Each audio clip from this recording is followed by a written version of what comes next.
I am speaking to you today from the lower gorge. Down here, the air is just thick with the dust of our daily struggles. But if you look up toward the ridges above, you're going to see a terrifying shadow lengthening over all of us. Welcome to This Explainer. Today, I'm not just your host. I am a weary but very observant sovereign, and we're going to analyze the very architecture of the doom creeping down toward my borders. We are looking at the creed of negation and the great subtraction. It's an existential threat, and it hangs right over our heads. Think about it. What actually happens when the heat of creation, meaning our passions, our striving, our very pulse, what happens when all of that is forcibly reduced to absolute zero? This encroaching frost is brought on by Baron von Nix, and he isn't merely an enemy at the gates. No, he is an enemy of existence itself. He is actively seeking to replace our vibrant reality with this suffocating mathematical void. Okay, let's dive into this by framing the Baron's horrifying actions through a strict philosophical model, the Fichtean dialectic. So you have a thesis which is challenged by its exact opposite, the antithesis, and eventually that resolves into an entirely new reality, the synthesis.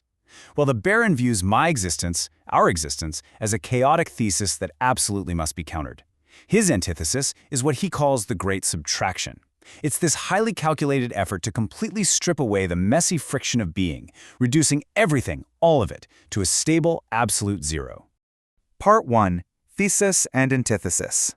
To really grasp this threat, we have to look at the stark contrast between the reality down here in the gorge and the Baron's chilling new state of being. I am the thesis, the sovereign. I represent the messy pulse of being, vital blood, that painful but honestly beautiful struggle of an innocent beginning. But then there's the Baron. He emerged from his internal stage feeling like a completed calculation. He felt stronger, sure, but not through the heat of creation. He felt stronger through subtraction. His veins now run with this sluggish silver mercury. He carries the cold weight of a self-decreed reality, having achieved stability by doing the unthinkable, by ceasing to truly live. Part 2. The descent into the uncanny.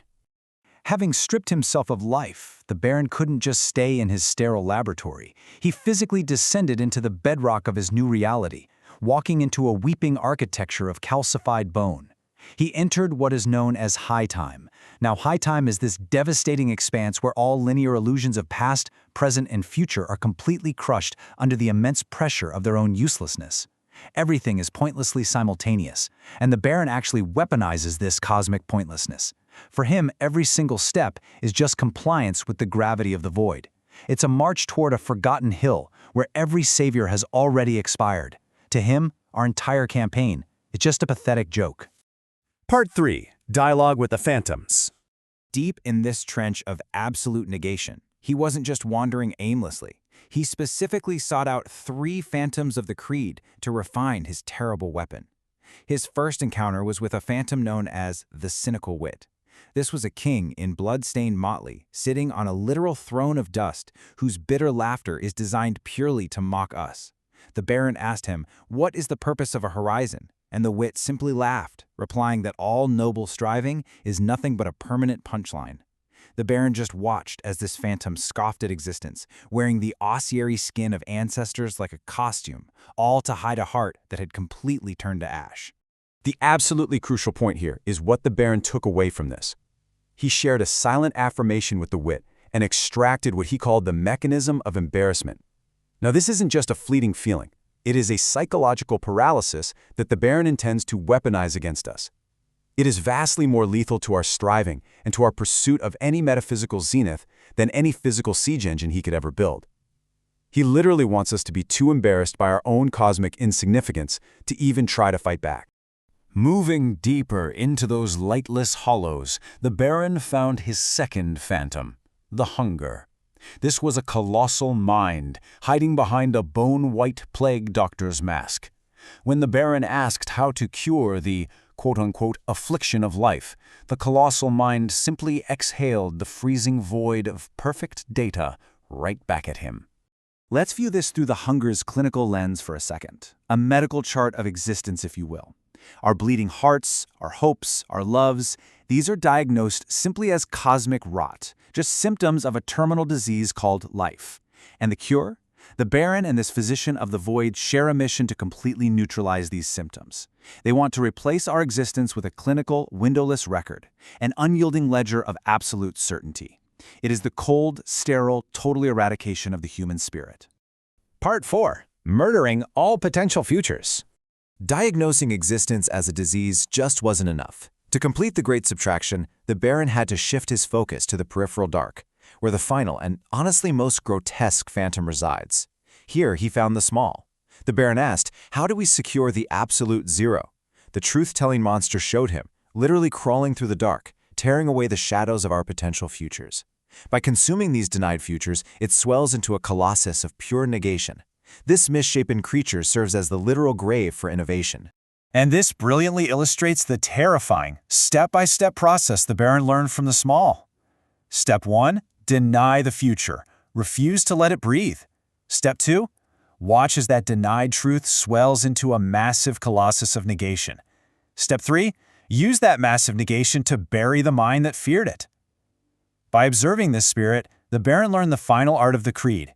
He learned how to outright murder the future before it can even take its first breath. Part 5. Synthesis. The hollow freeze. Now, let's look at how all of this builds into the terrifying synthesis. I really need you to understand that this philosophical framework isn't just some abstract academic theory. It is an active, incoming threat to anyone who possesses an internal fire. Armed with the acid of true cynical knowledge distilled from these three spirits, the Baron's physical mirror eyes have sharpened with an unsentimental clarity. He now possesses the undeniable truths of the void. He looks at our internal fire, the very thing that keeps us striving, and he sees it merely as a self-constructed torture device. To him, it's just a temporary spike in voltage before the grand entropic flatline. He has transformed his entire journey into mere compliance with the gravity of the void. And now he looks down at me, from his high ridge, gazing toward the lower gorge where I, the sovereign, still struggle. The Baron smiles the frozen expression of a smiling corpse. He is reaching out a silver-stained finger right now, adjusting the parameters of the uncanny forest. His ultimate goal in this final synthesis of negation is to turn my vibrant gorge into a mirrored reflection of his own empty auditorium. He fully intends to ensure that my innocent beginning ends in a hollow freeze. Which brings us to the ultimate weary question that we absolutely must face as this shadow falls over us. When Baron von Nix succeeds, when our messy pulse of being is subtracted and our records are finally filed forever into a museum of dead certainties, will we even realize we have ceased to truly live? Take a long, hard look at the fire within you today, because the frost is coming. Thank you for joining me for this explainer. Stay observant and protect your vital blood.